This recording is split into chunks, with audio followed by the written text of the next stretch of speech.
Sveiki, šiandien aš ir vėl Giedrius, su jumis biškį noriu labai trumpą vaizdo įrašą padaryti. Labai skaniai valgiau šiandien kraupų košę ir tikiuosi esu pasimokęs vien iš savo gyvenimo etapų, kiek seniau nevalgydavau, o dabar valgau. Ir dėl to, kad man reikia valgyti nuolatos, nes tada nebus jėgų, neturėsiu nieko. Yra toksai vienas dalykas.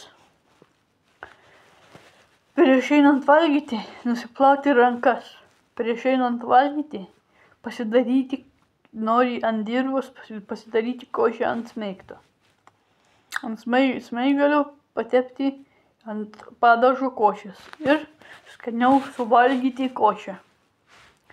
Vien todėl tam, kad galėčiau turėti savo gyvybę, savo prisiminimus gerus, savo gyvenimo visą praeitą, tą visą etapą. Visus nuotykius, visus priešus ir draugus. Taip pat ir jūs, broliai, seserys.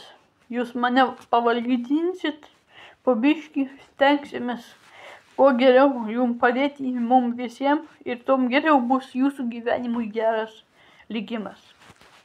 Su jumis buvo Giedrius ir ate.